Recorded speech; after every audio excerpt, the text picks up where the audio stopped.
Hey everybody, check it out. What's up? It's Hercules Porsche's professional intro. Yay! Hey, what's up everybody? Hercules Porsche here.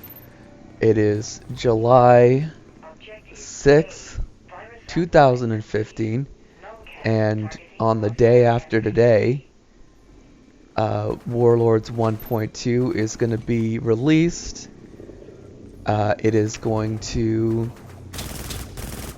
add a lot of exciting new features, and basically what I've decided to do here is just very simply read off the patch notes so you guys can understand what is about to arrive tomorrow. So obviously any gameplay you see here is from before the patch, but anyway, you guys will all be ready for what is arriving tomorrow.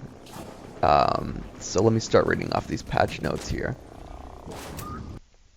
On July 7th, Warlords 1.2 arrives, bringing improved user experience, community requested updates, and last but certainly not least, a big update to our defining feature, Planetary Conquest. There are a lot more changes, including Planetary Conquest 2.0, vastly improved user experience with a new progression system, a skin viewer, skin conversion initiative, drop suit slot progression, and 3 new types of squads. Drop suit slot progression. After months of discussion and debates, we are taking a big step towards improved new player experience by eliminating slot progression for all drop suits. That means that standard, advanced, and prototype drop suits will all have the current prototype slot layout for their respective faction and role. Drop suit capacity, PG and CPU, will still be the limiting factor, and they remain unchanged. That means that standard drop suits have more slots, but the same capacity, so we'll be able to fit more standard gear or fewer advanced gear. Core and fitting optimization skills suddenly become even more important. We are also using the opportunity to add a single slot to all commandos and adjusting the logistics layout. Alright, here's the commando layout changes. Basically, it's a buff to commandos. Amarr have an extra high slot, are getting an extra high slot. Caldari are getting an extra low slot.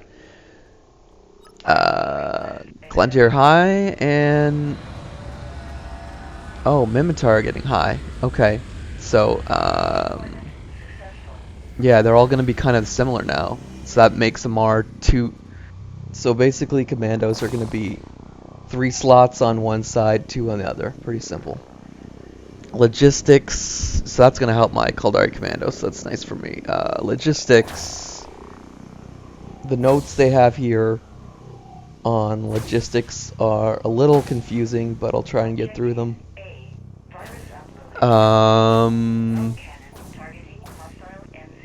They're getting an extra high slot.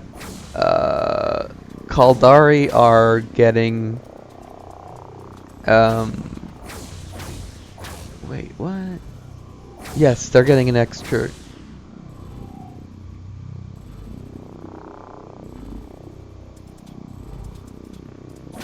That's wrong, but it looks like Caldari are going up to 4 equipment slots, which is good for them. I think someone typed that in wrong, because they were at 3 before, but it looks like, from what I can tell here, it looks like Caldari Logis, which really needed a buff, for getting one. Oh, this is very exciting. In addition, we will be making Apex drop suits tradable. Woo! I'm very excited for that. I'm going to be buying and selling a lot of Apex suits when that comes out. Mostly selling, but they'll be adjusting their PG CPU in accordance with their power level, which was meant to be between standard and advanced in power. And there's a big chart here, which I won't read off to all you guys, but I'll put the link for the whole, well, obviously the link for this will be in the description. New types of squads! In addition, 3 types of squads can now be created. A fire team can have 4 members, squad can have 8, and a platoon can have 16 members. Platoons cannot join public matches or factional warfare matches, while squads cannot join public matches. Okay, so just to recap, that's a fire team with 4 members, and I guess that's that can join anything. A squad. What's weird? Squads are 8 now. Okay, so a squad is 8 now. So squads, but those are only for, that's for faction warfare or planetary conquest only. So, okay, so they don't want to make it so we can organize. Okay, this is just really going to change the way every single match is organized, basically. I really like that. I really like that you can put together 16 people and take them right into PC. That's going to be really super convenient for people who want to do PC. It looks like breaking up the squads into teams of 4. Maybe that's to make regular pub matches more random. And the way they're doing faction warfare is a little curious. I mean, giving us the option to do 8 people is just, I mean, you can set up half the team for faction warfare. That's, gonna have to think that over. That's interesting though. Skin viewer.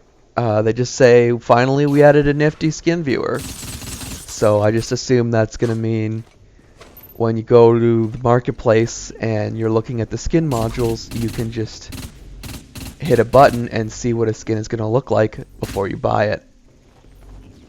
Also, they have something called the Skin Conversion Initiative, where it looks like they're basically taking, it's mostly Quaif, the Quaif BPOs are going to be converted into skins. There's some other ones here, the Tash Murkon, Rodin, Brudor, Calculus. So basically all those old, unique, basic BPOs, which used to have their own look, but were kind of becoming useless compared to Apex suits. Those are all going to be turned into skin modules, which I think is a pretty good move. Yeah, so that's right. So if you guys, if you wanted to see, I know, if you guys like Quaif stuff, definitely check out my Quaif playlist. If you want to get a look at, mostly it's weapons and vehicles in there, but I know there's at least a couple Quaif suits in there. Alright, let's backtrack and look at Planetary Conquest 2.0.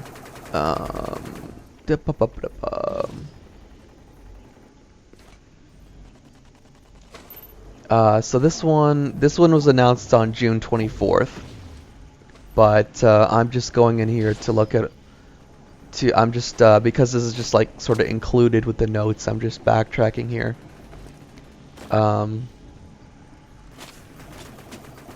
So let's dive into the updated design. Okay, so 3 things about how Planetary Conquest. Owning districts must be profitable and desirable to as many players as possible. Any rewards from districts must not be passive in nature. ISK, as it is generated by districts, must not be the most meaningful barrier of entry into Planetary Conquest, eliminating design paradox.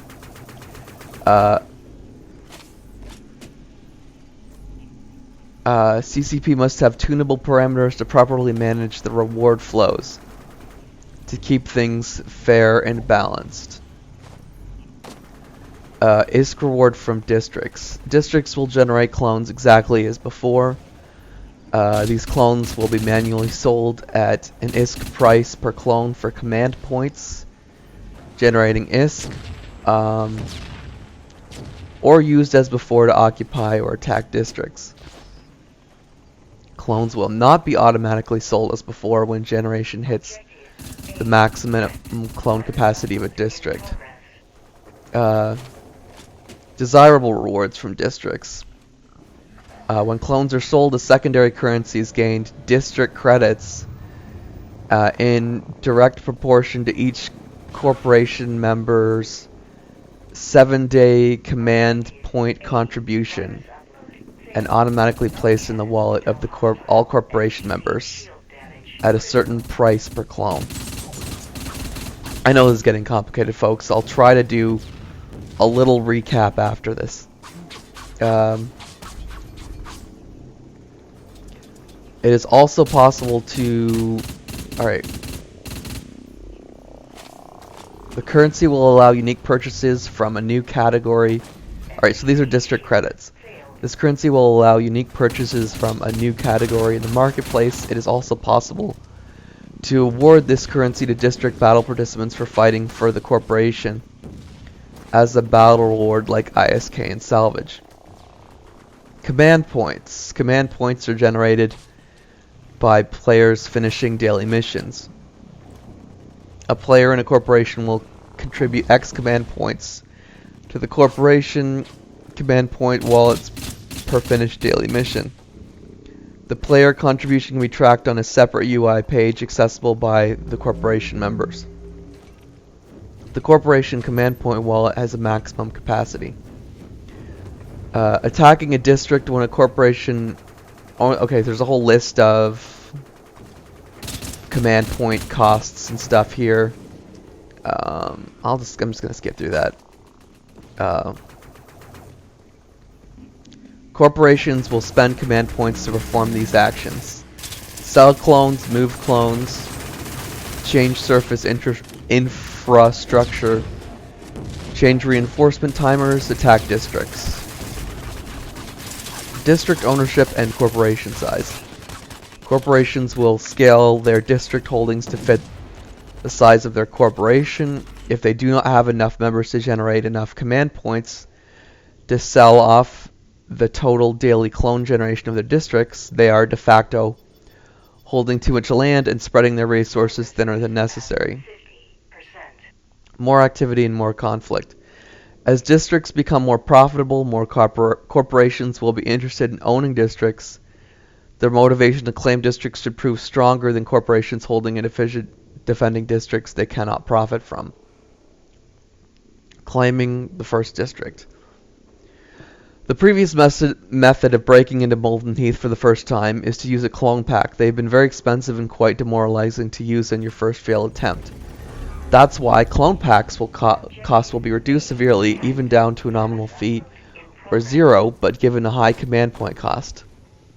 That will make it less useful for district owners, as using clones to attack from districts will have a much lower opportunity cost, and command points used for better things, such as selling clones for ISK and DK. More accessible to new corporations. Okay, new corporations can therefore casually play the game with their members and accrue command points over time. Anytime they have enough command points, they can choose to launch an attack on a district of their own choosing. This also introduces a way for corporations that don't want to own districts to make money by using their earned command points to attack their enemies, or easy targets by any definition, to see if they can't make money using the recently introduced keep what you kill reward method. If a corporation ends up winning a district and doesn't want it, they can always ransom it back as well. district credits and the new district market. Okay, so there's going to be basically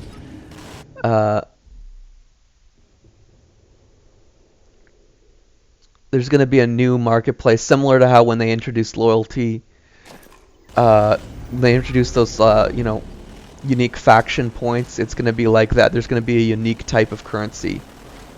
There's like a unique, you know, items that you can buy only with this planetary conquest currency. Exploits. The way that command points work earned through playing will make it very difficult to manage and profit from certain exploits. All corporations will not have members to generate command points. Hiding timers in difficult time zones will become prohibitively expensive in command points as well due to escalating cost function.